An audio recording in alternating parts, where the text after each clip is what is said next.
José, à prova na terra estranha, a caravana de mercadores, chegou ao Egito, depois de muitos dias de viagem pelo deserto. José, acorrentado e exausto, foi levado ao mercado de escravos. Ali, homens e mulheres eram expostos como mercadorias, examinados, avaliados e vendidos. José, um jovem hebreu forte e de boa aparência, chamou a atenção de compradores ricos. Potifar, um oficial importante do faraó e capitão da guarda real, estava procurando um escravo capaz. Quando viu José, algo nele chamou sua atenção. Talvez fosse sua postura digna mesmo em correntes, ou o brilho de inteligência em seus olhos. Potifar pagou o preço e levou José para sua casa. José entrou na casa de Potifar como o escravo mais insignificante, destinado aos trabalhos mais pesados e humilhantes. Mas ele não se entregou ao desespero ou à autopiedade. Lembrou-se dos ensinamentos de seu pai sobre o Deus de Abraão,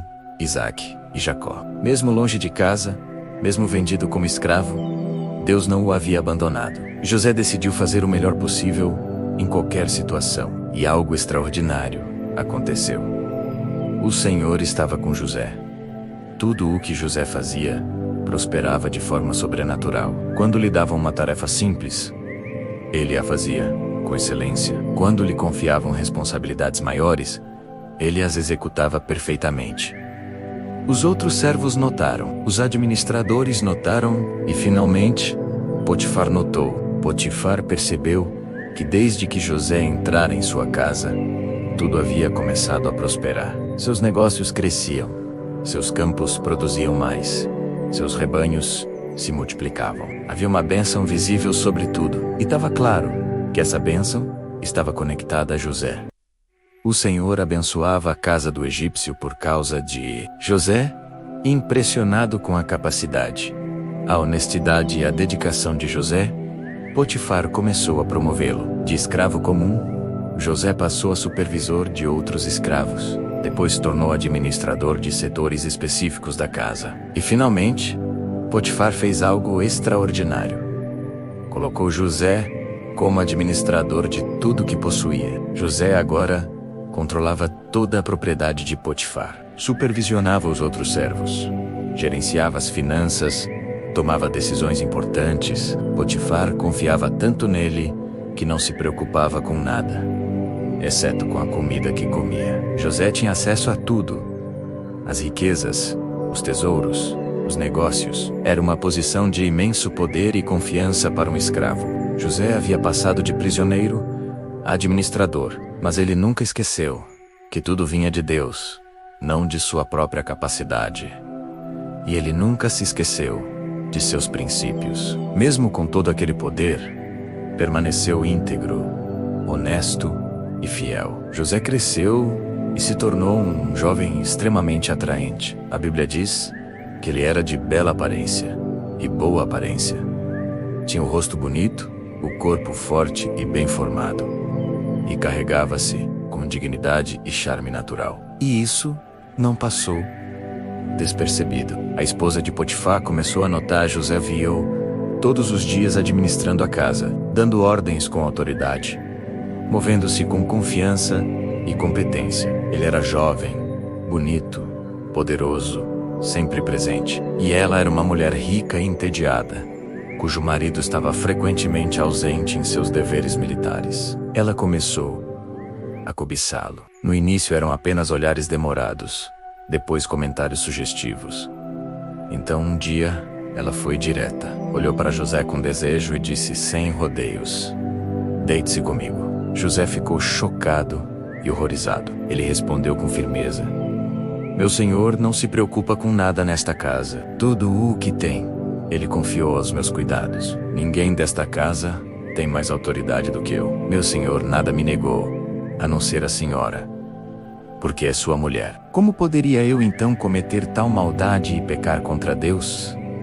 José recusou por duas razões. Primeira, seria uma traição terrível contra Potifar, que confiava totalmente nele. Segunda, e mais importante, seria um pecado contra Deus. Não importava que ninguém visse, não importava que ele pudesse escapar das consequências. Deus veria, e isso era o que importava. Mas a mulher não desistiu. Dia após dia, ela insistia. Tentava seduzi-lo, criava oportunidades para ficarem sozinhos. E dia após dia, José recusava e evitava ficar perto dela. Ele fugia da tentação, literalmente, mantendo distância física sempre que possível. Então chegou um dia fatídico. Todos os servos da casa haviam saído por alguma razão. Talvez alguma festa ou trabalho externo. A casa estava vazia, exceto por José, que estava dentro cumprindo suas obrigações, e a esposa de Potifar, que havia planejado aquele momento. Ela o viu sozinho e decidiu que era sua oportunidade. Aproximou-se dele sorrateiramente por trás e o agarrou pela roupa, segurando-o com força e dizendo com urgência: "Deite-se comigo."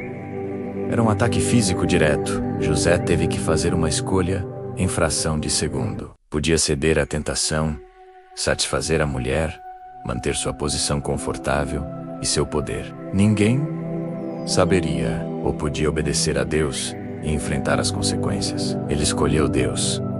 José se desvencilhou violentamente, mas sua túnica ficou na mão dela. Ele correu para fora da casa tão rápido quanto pôde, deixando a roupa para trás.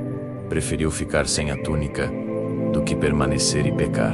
Era a segunda vez que José perdia uma túnica por fazer o certo. A mulher ficou ali, segurando a roupa de José, fervendo de raiva e humilhação. Como aquele escravo hebreu ousava rejeitá-la? Como ele a deixou ali sozinha, recusando o que ela oferecia? A rejeição doeu profundamente em seu orgulho, e a ira se transformou em desejo de vingança. Ela gritou, chamando os servos que estavam do lado de fora. Quando eles entraram, ela mostrou a roupa de José e mentiu descaradamente. "Veja, meu marido trouxe este hebreu para nos insultar. Ele entrou aqui para se deitar comigo. Mas eu gritei, pedindo socorro. Quando me ouviu gritar, deixou a roupa ao meu lado e fugiu." Ela guardou a roupa como evidência e esperou Potifar voltar para casa. Quando ele chegou, ela repetiu a mentira com detalhes dramáticos, mostrando a túnica e interpretando o papel de vítima perfeitamente. "Aquele escravo hebreu que você trouxe tentou me desonrar.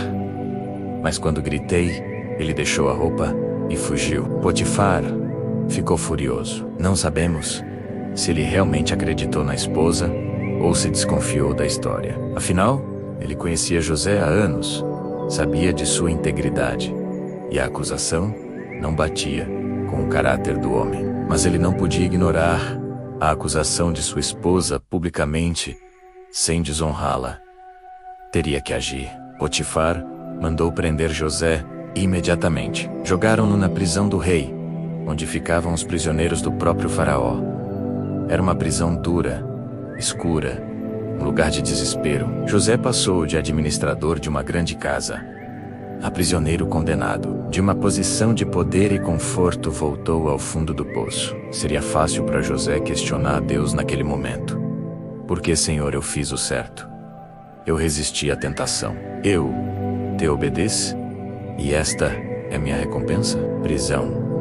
Mas José não amargou seu coração. Ele continuou confiando, esperando, crendo que Deus tinha um plano. E Deus estava com José, mesmo na prisão. O carcereiro principal logo percebeu que havia algo especial naquele prisioneiro hebreu. José era responsável, confiável, tinha sabedoria e habilidade de liderança. O carcereiro começou a lhe dar responsabilidades, e logo José estava supervisionando todos os outros prisioneiros. Tudo o que fazia prosperava, assim como na casa de Potifar. Algum tempo depois, 2 oficiais importantes do faraó foram presos e colocados naquela mesma prisão sob custódia de José. Um era o copeiro-chefe do rei, responsável por servir as bebidas ao faraó. O outro era o padeiro-chefe, responsável pelos pães do palácio. Ambos haviam ofendido o rei de alguma forma e aguardavam julgamento. Uma noite, ambos os oficiais tiveram sonhos estranhos e perturbadores. Quando José foi vê-los pela manhã, notou que estavam preocupados e tristes.